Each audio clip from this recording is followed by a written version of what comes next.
Okay, well, I'm going to start with something because, you know, you've been talked at all day, and I want you to all get up. We're going to get up, and then I'm not going to inflict this on you with a microphone. I'm going to go like this. If you're happy and you know it, clap your hands. If you're happy and you know it, clap your hands. If you're happy and you know it, and you really want to show it. If you're happy and you know it, clap your hands. If you're happy and you know it, stamp your feet. If you're happy and you know it, stamp your feet. If you're happy and you know it, and you really want to show it. If you're happy and you know it, stamp your feet. If you're happy and you know it, say, radical is practical. Radical is practical. If you're happy and you know it, say, radical is practical. Radical is practical. If you're happy and you know it, and you really want to show it. If you're happy and you know it, say, radical is practical.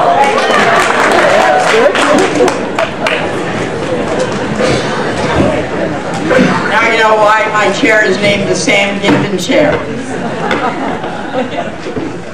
Okay, well, I think this has been a fabulous conference.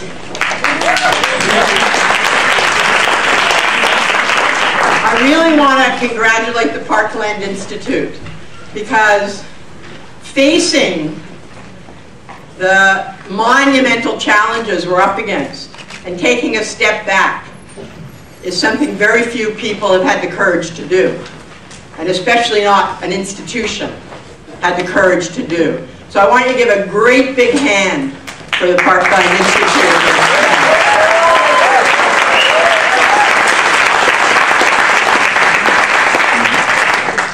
And I want to say that everybody, pretty well everybody who's talked today and yesterday has a very radical critique of what's wrong.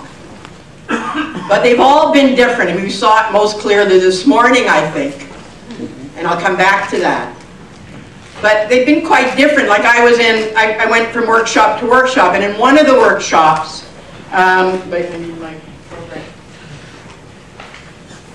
Peter Brown basically had a fundamental critique of what I would call modernism. He went way back to the original thinking of Christianity, of liberalism, of the whole notion of, in this case I will use man, man dominating, that the purpose of science is for man to dominate nature.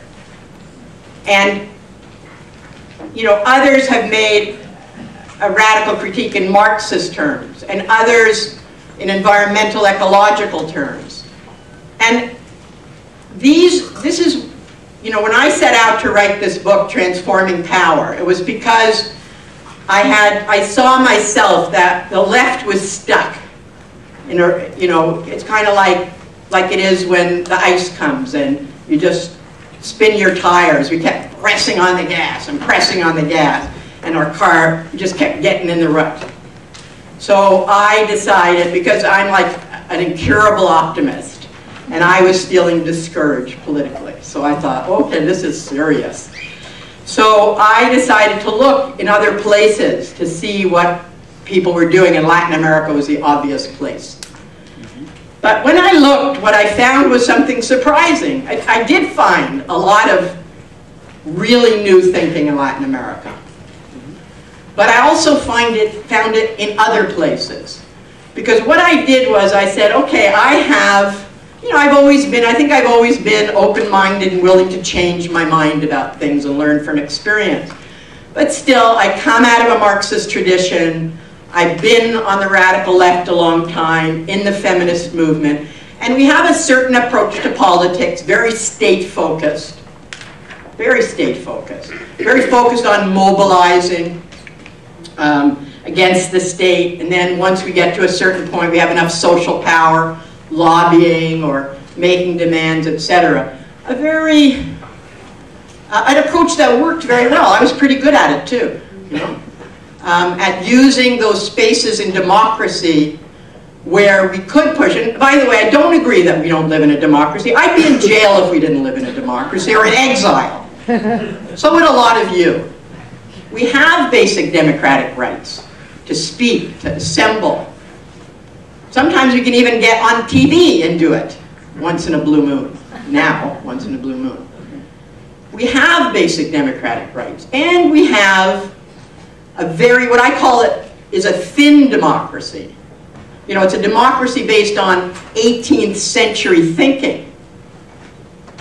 And it's a democracy based on the idea that we elect our betters to represent us. That's the basic idea of representative democracy. But we have incorporated representative democracy into all of our social movements, at least of my generation, whether it's the labor movement or the women's movement, where we elect our leaders more democratically or less, and then we rely on them, you know. Maybe we meet once a week, once a month in union meetings, or maybe we don't, or maybe, anyway, politics is something somebody else does for most people.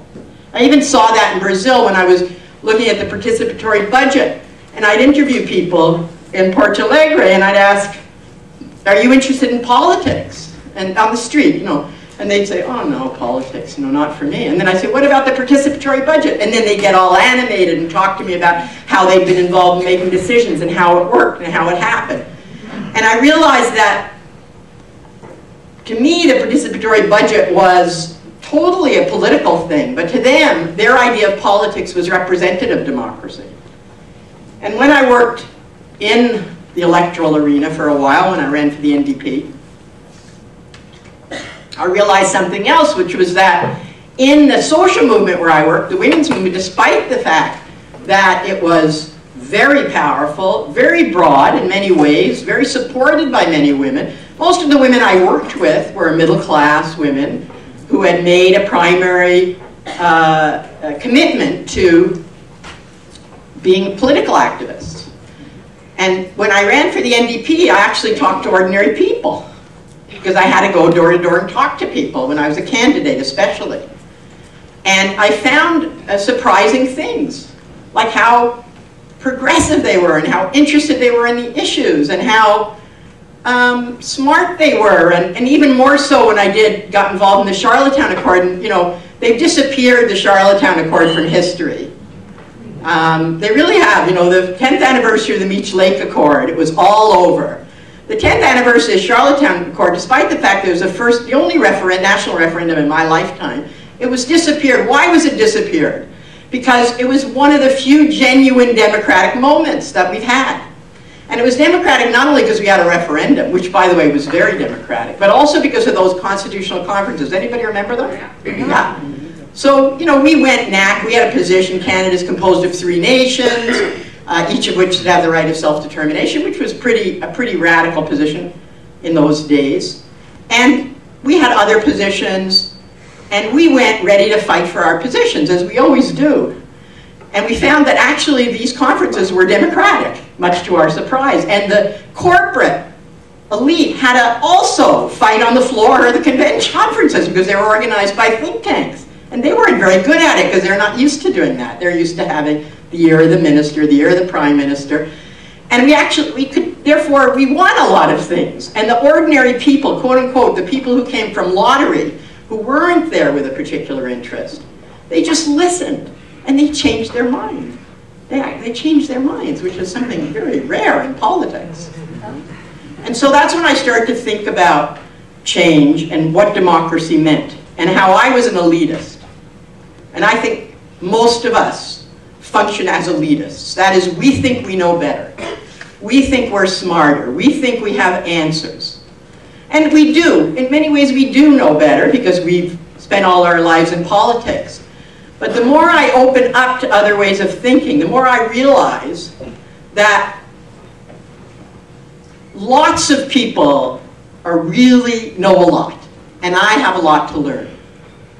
And I think that humility, if you want, and humility is not my strong point. Maybe I'm a little stronger in that than I am at keeping my house clean, but not much. But I'm trying. And what I did when I started doing research for Transforming Power was I really tried to put aside my thinking and just listen and try to assess. And In the book, I talk about Bolivia, and I'm going to talk about Bolivia here because I've sort of promised myself that wherever I go, I'm going to talk about Bolivia. Because in Bolivia, we have, you know, we have the world turning itself upside down. So instead of the corporate behemoths running the world in Bolivia, a marginalized people, indigenous people, are now running that country. And they're not doing what the ANC did. They're not taking power and then being co-opted by neoliberalism. They're actually changing things for the poorest people. And what they've accomplished so far, and they're not, okay, so in the debates on the left, for anybody that remembers this far back when we had debates on the left, between the revolutionary Marxists, I'm saying at a global level, who basically said, you know, I think Sam laid it out well, but we said, and I was really glad about the criticism of the notion of how we saw the state, but we basically said, you know, what we need is a socialist revolution, mobilize the working class, you know, overthrow the bourgeois state and establish a worker state. In the social democratic left, I'm being very simplistic here, but in the social democratic left, we said what we need to do is get elected, get into power, and then put in the good policies that are going to make the country work better. And what they're doing in Bolivia, and to a lesser degree in Venezuela, is neither of those two things. They understand that you cannot take a capitalist state and make it work for the majority of people. You want to use working class the way Sam did. In this case, it's mostly peasants and indigenous people and workers. But they also understand that it's a process of building power, that just having power in the state is one step in the process of building power. And that power has to be built from the ground up, through cooperatives, through communal farms, through all kinds of grassroots community processes that people build to meet their needs. And what the state does is a few things, but one of the things the state does is provide resources for that. Not tell people what to do, not top-down planning, but providing resources for that community-based knowledge, community-based projects, and also to do certain things like nationalize hydrocarbons and use the wealth from hydrocarbons for to bring poor people's incomes up. And they have done that in Bolivia. And they've eliminated illiteracy in 3 years. By the way, here's one. They eliminated illiteracy, Venezuela and Bolivia, in 3 years with a Cuban program. Now, how come we don't have that program? Just one example of how stupid our system is. Eliminate literacy. I think it's 20% of 10% of people out of dire poverty. Redistribute land. Nationalize hydrocarbon. Adopt a constitution which creates the first non-colonial state in the Americas. Giving rights to 35 groups of indigenous people, 10 of whom have claimed those rights as partial sovereignty, including Afro-Bolivians. You know, the Constituent Assembly, and in this Constitution, by the way, all appointments have to be half male, half female. All appointments, all government appointments. A number of things that they've accomplished, and now they're setting out to do the next step. They didn't do this without opposition. They had violent opposition, including 17 peasants killed in Pando. Thugs, the right wing allowed youth, or promoted youth thugs to beat up people. But their response, because Evo promised when he got elected, Evo Morales, the Bolivian army will never again be used against the Bolivian people, not even the right-wing Bolivian people. And he kept to that promise. Now you could say that was a moral promise, and it was. And it was also because he says the Bolivian people don't want any more violence. But it was also a strategic promise, because he knew he couldn't trust the army to go after the right. Okay? And the army is supporting him. And the army, because the army, the majority of the army are indigenous people, of course, not the leaders. But the more he keeps peace in the country, the more they're supporting him. They mobilized against the right. Thousands and tens of thousands of people in the streets every time the right wing attack. Thousands of people come from all over the country to respond to it. Right? And over time, the right is losing its legitimacy. Because people see where the violence is coming from. It's coming from the right. Where's the extremism coming from? It's coming from the right. And now Evo, not only is he going to win, but there's a good chance he'll win 60%. And there's a good chance they'll win in Santa Cruz, which is the center of organization of the right. And this wasn't done by accident. When I went to Bolivia, I mean, there's two things that struck me. The first was the influence of indigenous knowledge on the leadership of the MAS. The MAS is an alliance between indigenous people and, I would say, the best of the left. So the vice president is a Marxist intellectual who came out of the guerrilla group. And this is, how racism works, is that this guy was a guerrilla, okay? But the right finds him more acceptable than Evo, because Evo is indigenous. Well, and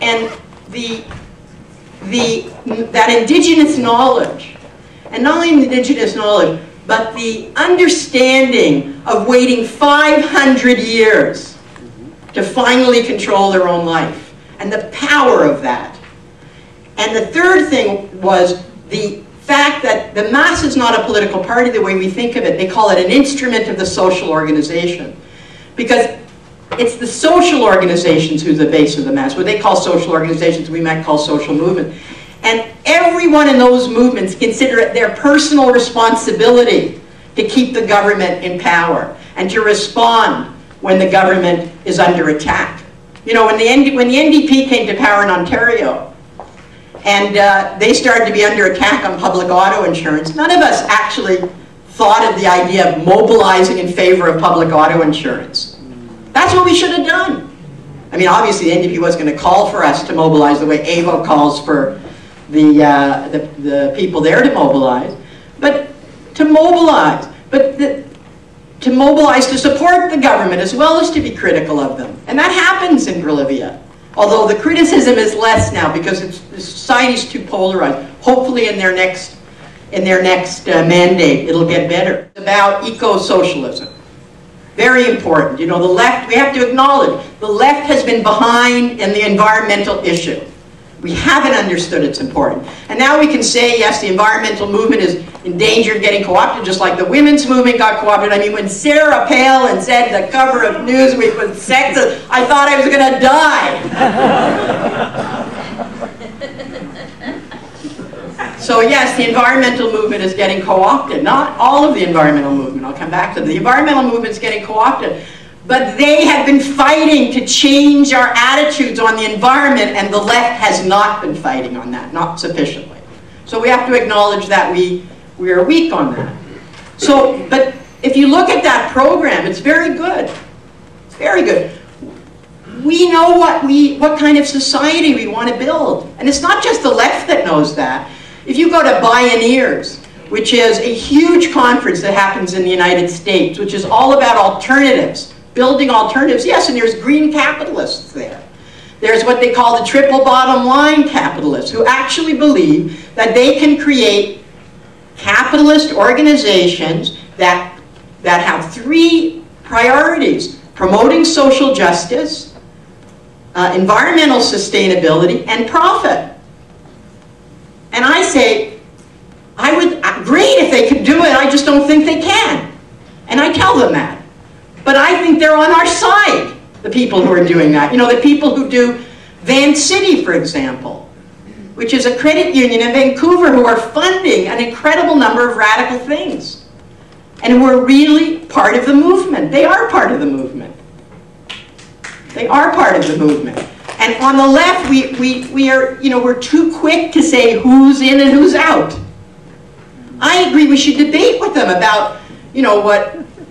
we might call delusional thinking about how capitalism can be reformed. You know, I had this debate with Joel Solomon, who's an amazing guy in Vancouver. Is a, you know, he's an heir. He's using all his money for progressive causes. And he said to me, well, yeah, you know, you think you can overthrow capitalism. He said, that's a pipe dream. I think we have to change the DNA of it. So I said, I don't know, like, I think overthrowing is a lot easier than changing its DNA.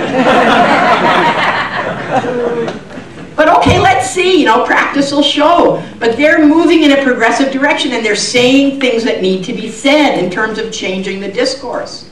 Those people who are into social, what they call social economy.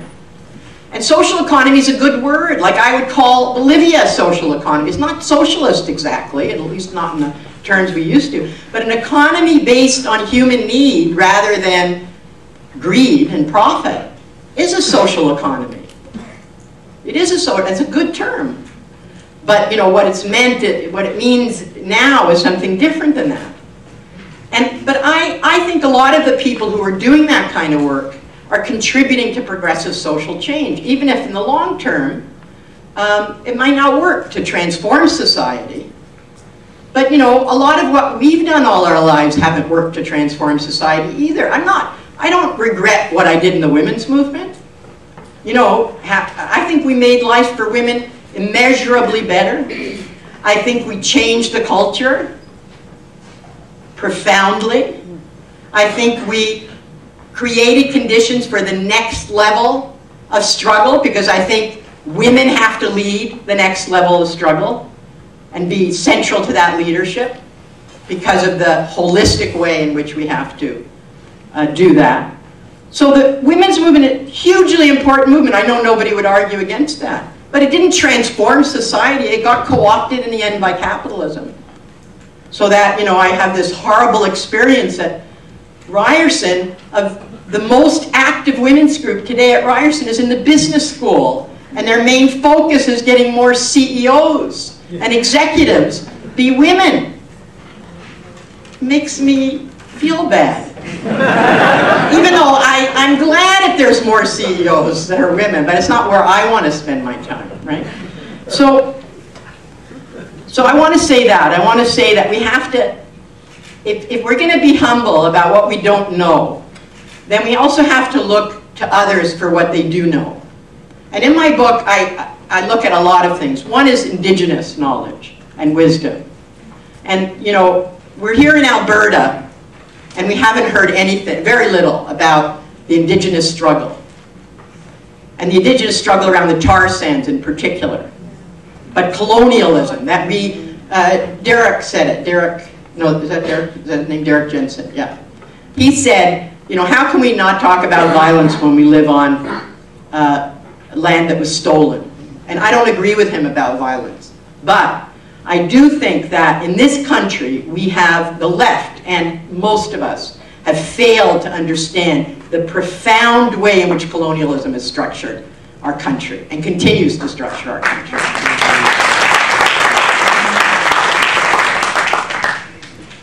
And I didn't understand this.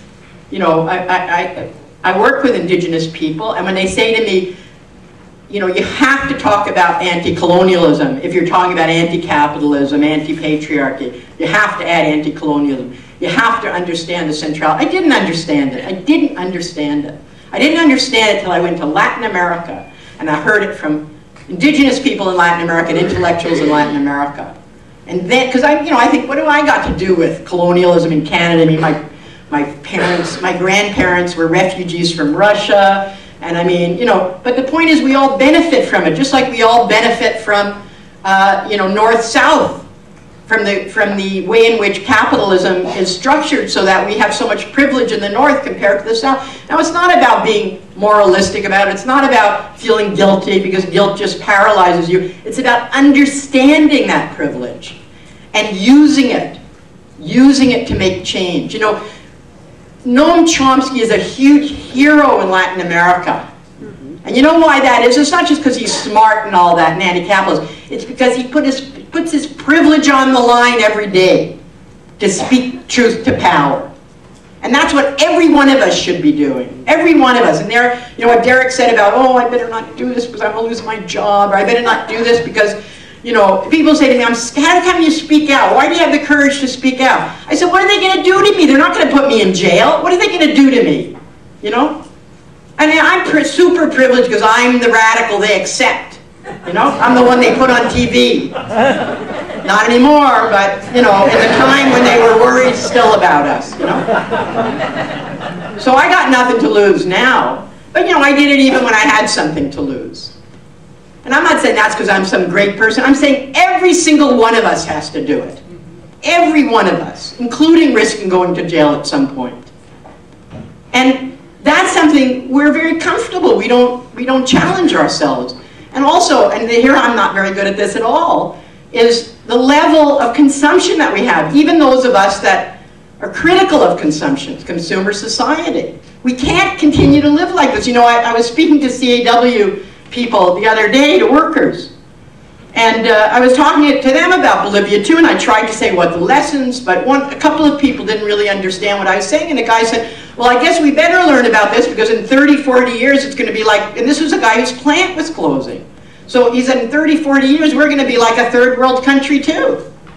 So I said, well, you know, actually I think it might be sooner than that. For workers, not for everybody. And second of all, I said, but that's not what I mean. You can do something to prevent that. Like, why are you letting them close your plant? I didn't say fucking plant, but I could say that here. Why are you letting them close your plant? Why do you go in and occupy the plant? You could make solar power, you know, solar panels or wind terminals or whatever you could make. I'm sure you could make great things, and then you could run the plant. I said, you probably wouldn't make as much money. That's true. But you could make a good living. And you could do something you feel good about, and you could run your own work. And you could get the community involved in supporting you. That's what they did in Argentina. They had a lot fewer resources than you have. And that's the way we should be talking now. We have to take risks. Because if we don't, and I love that line, obviously. Radical is practical now. Because those guys are going to lose their job. You're going to wind up working at McDonald's. What have they got to lose? Like, try something different. Try something more radical. It may not succeed, that's true, but boy, they're going to feel a lot better about it than passively having their jobs shut down and going to work in a McDonald's. And that's the kind of way we have to talk now. I really agree with that. And what I hear a lot of radical analysis, like we heard all today about the economics. All today, radical, we're really good at being critical of neoliberalism and capitalism. And I think it is capitalism, and there's a danger. I'm not so worried about the danger of thinking it's just neoliberalism, because we all know Keynesianism ain't coming back. I'm not worried about that.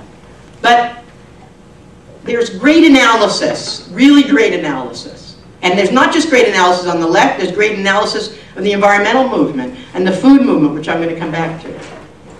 And we have some very sophisticated tactics. Like, for example, this whole 350 stuff. Amazing thing, you know.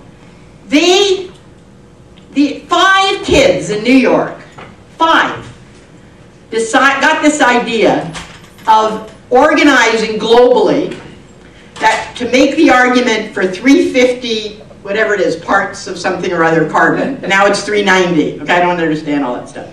But it's 390 now. They think it should be 350, or most scientists think we have to bring it down to 350, coming up to Copenhagen. So they sent out the word, organize a rally, organize an event, something that has the graphic 350. So here this was, tens of thousands of people everywhere. You go on the website, 350.org, it's amazing. You know, the Antarctic, you know, everywhere in the middle of the desert. And not only was it a protest, it was an argument. An argument for a political position. Tremendous tactics, especially online, but everywhere else as well. You know, or during the Iranian struggle, when not only was there tremendous, you know, the Iranians, for various reasons that I won't get into, they're very wired, and they're part of the open source movement, the piracy movement, all that stuff, all those online movements. And they, not only was there solidarity in terms of sending messages of solidarity and sending out, you know, the usual kind of thing online, sending petitions and stories and so on, But when Ahmadinejad pulled down the opposition websites, the hacktivists in Europe pulled down his website. Now that's like a longshoreman boycott. That's like what is it called? Hot cargoing, right? Now it turned out it wasn't such a good idea, because when they did a denial of service onto the government websites, then the internet slowed down in Iran. So the activists in Iran got back to them and say, cool it guys, you know, like, okay, now he knows we can do it, but it's not helping us. So they stopped. And that's because there's a global network of particularly free culture people. So we're very good at tactics. What we're missing is the strategies. That's what I think. We're missing strategies. And one of the weaknesses of a lot of these movements that I'm going to talk about more in a minute is that they're very radical. They're quite anti-capitalist, whether they are consciously anti-capitalist or not. What they're doing is anti-capitalist. And they're really creating alternative ways of organizing. Which how much time have I got? 12 minutes, okay, which I'm going to go through quick. But they, for various reasons, and you know, I think a lot of the speakers have talked about the way in which neoliberalism is structured, you know, restructured not only the economy, but our attitude toward government, our attitude towards each other, our community, everything. But, you know, the main thing is not really seeing the state as important. Like, I think we were overly focused on the state, my generation, overly focused on making demands on the government. And I think these new movements are not focused enough on, and not discussing, okay, how do we transform power? And that's why I called my book that. How do we transform the power that exists? Because here we're organizing, and this is what's common. Most of the organizing that's going on in the new movements is horizontal, not top-down. It's open, and I don't know if I have enough time to talk about open source software. But open source software has created a new, I think, what is a new mode of production. And I could be wrong here because I don't know everything, but basically it encourages individual initiative, sharing knowledge, right? And it's challenging that, along with the piracy movement, or now what they call the free culture movement, is challenging the central, one of the central tenets of neoliberalism, which is intellectual property rights. Very radically challenging intellectual property rights through stealing stuff, downloading it online, that is copyright, and winning victory after victory. So, you know, they started arresting 12-year-olds in the States for downloading music, and they shamed them. They had to stop. Right? They tried to reduce the freedom on the internet, and this huge movement developed in the States called Free Press. And they actually made an alliance with some of the right-wing groups that didn't want it either, and they defeated that. You got in Sweden, Pirate Bay, although they have a recent setback, fought Hollywood, which was trying to get the Swedish government to stop them down, and they won the first round, right? So there's victories in this online stuff, and they're creating new collective ways to work, which are horizontal, in which people have individual initiative, but they collectivize their knowledge. And the knowledge is free, and the program, the code, the product is free for anybody that wants to work with it. And then there's a free culture movement that started around music and films, but now they're talking about pharmaceuticals. They're talking about academic knowledge. They're talking about all kinds of knowledge which is property, which someone owns, and they're saying, no, knowledge should be free. It should be part of the commons, just like water should be part of the commons. And so it become very radical in the political people. You know, people say to me, oh, you know, piracy is not political. The kids just want to listen to the music for free and the TV for free. And I said, yeah, well, what do you think most women wanted? They wanted to get out of the house and get a job. They didn't join the women's movement because they understood all the program and the politics. They wanted to make their lives better. The base of a movement has a sophisticated analysis of what they're fighting against or why they want what they want. It's the leadership that has that, and sometimes the whole movement gets it, and sometimes it doesn't. In the women's movement, I think we managed to democratize that knowledge. And so this open, horizontal organizing is working in a totally different way. I know Norval was talking about the World Social Forum, which is decentralized, in which people can, apply to have any kind of workshop they want from anywhere in the world, and which has organically changed because of this. Gone in a different direction that the leaders of the World Social Forum thought it would go in. They were all for the big panels with the big names and the big debates. But that's not where it started to go once they went to India and Africa. Then people wanted more time to strategize with other people who were in a common struggle with them so they could figure out and get to know them and share stories and share experience and share seeds and stuff like that. I couldn't believe the first time I went into a food workshop at the World Social Forum in Africa, and there were like seeds everywhere, all like, and I was going like, what the fuck, Now I understand better, but I didn't have a clue what was happening.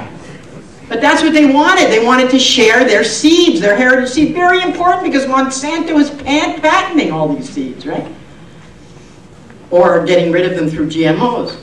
So that horizontal open organizing, I don't have time to get into it, but it's huge now. And it's very powerful because it allows people, not just the people who want to get up at the mic to talk, not the people but everybody to contribute. It's democratizing in a profound way that our meetings aren't, usually. Then the other the thing is participatory democracy.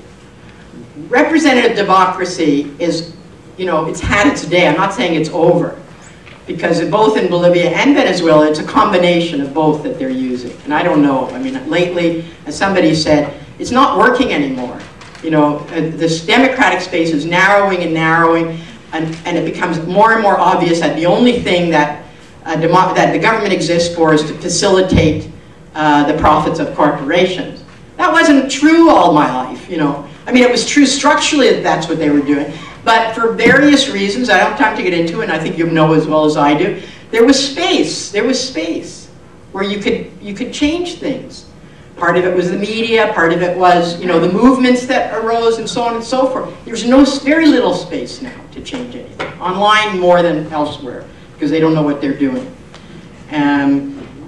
So participatory democracy, and we can do both of these things, horizontal, open organizing, and participatory democracy, we can do in our own organizations. And, I agree, like, the stuff we're talking about, we're not going to be able to change at a governmental level tomorrow or even a year from now. But if we start changing it in our own work, then we'll learn a lot more about how it works and how powerful it can be. The other thing that's common is anti-oppression diversity. I agree with Sam. We have to talk about class more, but we can't stop talking about gender and race. Very important, and I see it happening. I see it happening. I stopped myself from heckling the gentleman who talked about men, men, men. Okay, because I know it's Alberta and you're more polite here than I am. But you couldn't get away with that 10 years ago in a meeting on the left. You couldn't have gotten away with that. I apologize to the gentleman for centering him out if he's here. But you couldn't get away with that. Now you can. We're having defeats on gender. But it's a different kind of women's movement we need. We need a new rise of the women's movement. But it's got to be much more integrated with the other movements. And that's the other thing we see happening, is a convergence of movements. Just like the piracy movement couldn't stay with just film and music. They had to move toward pharmaceuticals and academia because capitalism is so tightly integrated. We have to be in our struggle against it. The single issues don't work anymore. You can't have a single issue fight. As soon as you fight on one issue, it's on to another issue. And the other thing is the oppression in our organization. Sam raises too. When I'm talking now to an anti-poverty group, the first thing I say is, where are the poor people? I have this, now they think, okay, we have to have poor people, so they'll have like 3 experts and a poor person. And when they introduce a poor person, they say, the person who's speaking from lived experience. So I said, well, I'm speaking from lived experience too. Like, I'm speaking from my life, but she happens to have the lived experience that's actually relevant in this group. It's a way of putting them down, right? It's a way of marginalizing them, and we do that ourselves, whether we work in agencies or we work in government. And we have to stop. If we work in an agency for poor people should be on the board. Poor people should be as integrated as they can be. And this is starting to happen in Toronto, partly because of the influence of OCAP, which is a radical group. And a lot of people don't want to be part of OCAP. They don't like the confrontation, the anger. But OCAP has shown them that poor people can really organize themselves, and now they're doing it in all these different agencies and stuff. It's really good. So that, you know, that way in which a radical group may not be everybody's cup of tea, but they open space. Right? They open space, you know. We understood that very well in the women's movement, even if we hated each other's guts. But, you know, we worked in the same, the problem is, in the women's movement, we worked in the same organizations, like NAC. And now we work separately because we don't have any of these common things. Okay. So the other thing is the different, and I don't have a lot of time to get into this, but I'll get into this in case you want. What I see, whether it's in the States or in Latin America, because in Europe they're not very good on this, in my opinion, is that the approach to diversity or anti-racism is different than the old approach of, you know, dealing with privilege and marginalization and identity politics and so on. It's much more based on a positive understanding, which is, if we're going to solve the crisis in front of us, the multiple crises, we need all voices at the table. We need to benefit from all wisdom. We need everyone's participation. And that's why we need to embrace diversity and understand, like the ecosystem, it's diversity that makes us strong. A few of the presenters today, in the workshops especially, talked about scientific knowledge and how the economic systems that we have and the political system is based on thinking from the 17th and 18th century, scientific thinking. And today science understands that everything is connected. Everything is connected. And we understand in ecology that it's diversity we need in the environment for it to be strong. And the same is true for humans. That the diversity that we have is what makes us strong. And that's whether diversity because of culture, gender, sexuality, ideas. And here I want to say, I think we have a lot to understand and learn from Marx. But I think actually the Buddha had a few good things to say too. And I think we have a lot to learn from feminism and indigenous knowledge. And there's other ideas out there. And the ecological, you know, I went to a talk by Joanna Macy, who's a deep ecologist. Now, you know, she's into ritual and all this stuff, and it makes me like, ooh, I can't do that, you know. But she's very radical. She talks about the end of a growth economy. She talks about, you know, ending capitalism. And she talks about that. She's got thousands of people who come to her events, right? But she sees it in terms of us getting in touch with nature, that that's the way the change is going to happen. And she thinks it'll happen through consciousness. I personally don't think that'll only happen that way, but I think that's part of how it has to happen. And that understanding of what Buddhists call interconnectedness, how we are connected to each other and to the natural world, that we have a connection and that we're all dependent on each other. It's a very powerful idea to counter the individualism of neoliberalism. The last thing I want to say, I got more to say but I don't have time, is I want to look at the food movement as an example of this new kind of movement and how we might not see it as radical from the left, but it's very radical. So the food security movement, it's very broad. First of all, it's massive, global, and it goes for everything from the landless movement in Brazil, which is a very radical movement, takes over land, builds alternative communities, very political, etc., very participatory, wonderful movement, huge, like, I think it's the biggest social movement, maybe not in the world because there's huge social movements in India, but certainly in the Americas, to the slow food movement, whose the first line of their manifesto is, "We believe in the right to pleasure." Okay? Well, I went to hear the Carlo Petroni, who's the founder of the slow food movement, and it was amazing. Like, I thought, oh, the guy's a petty bourgeois, you know, maybe he's a bourgeois, and okay, he likes his gourmet food, so he doesn't like McDonald's, okay, I can.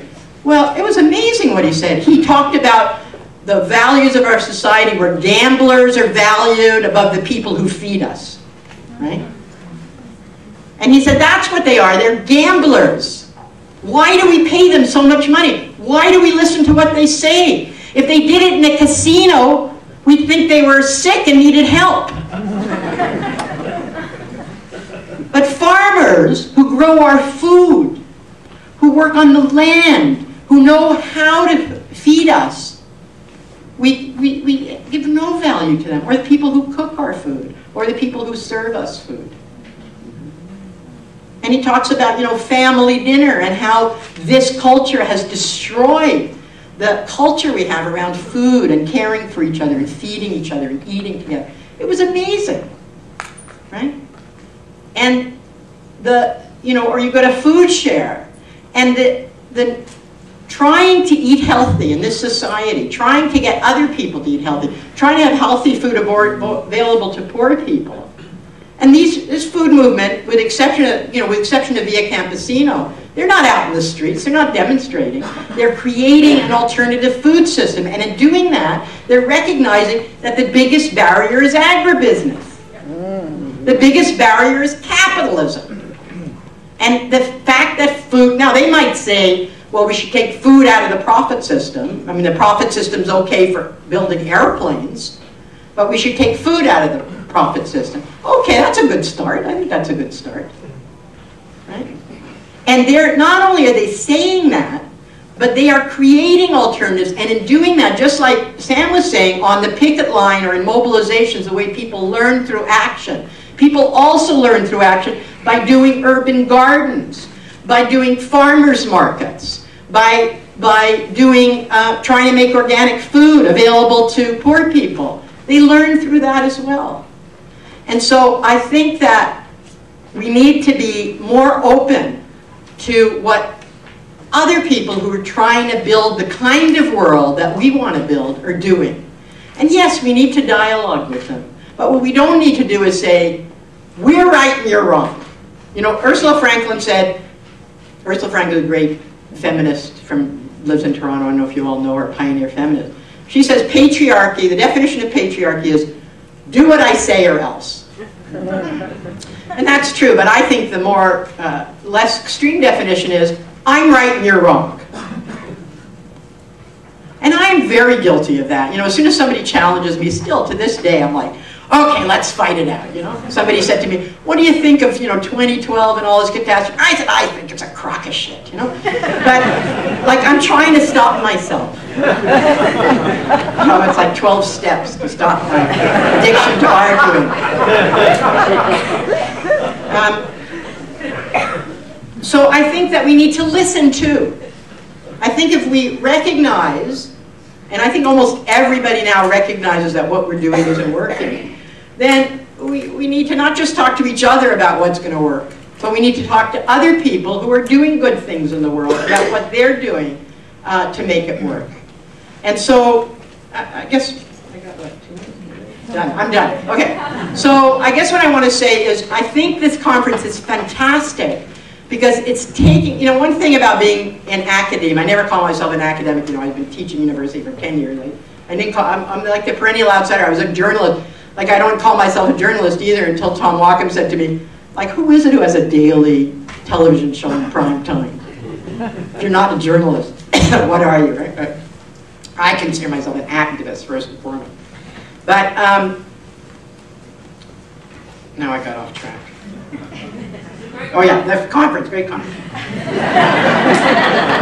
So when you're in the trenches, defending against the attacks of these assholes, I haven't got to the love your enemy stuff yet. I can't do that. I can't believe fucking Stephen Harper's Prime Minister of Canada.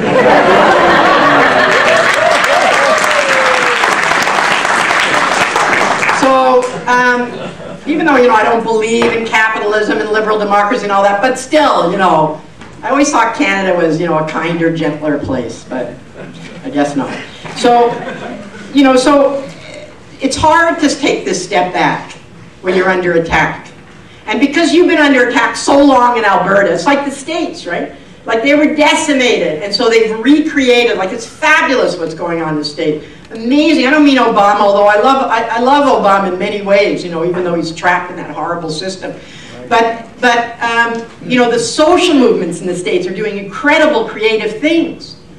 And they're powerful. They're not powerful enough to counter the power that is there in Washington, but they're getting more powerful. But they were decimated and I think it's also, you've been fighting so long and so hard against these guys, you know? And it is mostly guys. And so maybe that's why you're the first, and I think you are the first, to take that step back and say, okay, let's look at the bigger picture. Let's really challenge ourselves. Let's really think about, you know, something other than how we're going to save this or save that or stop this or stop that. Because until we have that vision of another world, until we have the solidarity with others who are really on our side and working in their way to create it, until we can talk positively about the kind of world we want to build and celebrate our successes when we have those successes, even if it's just having a good discussion in a meeting or having a good conference, then we're not going to attract people to our ranks, because there's only so many people, and I mean, it's an amazing number, especially here in Alberta, that are willing to hit their heads up against a brick wall over and over again. I mean, I think it's a good quality myself, but it's definitely a minority thing. Thank you very much.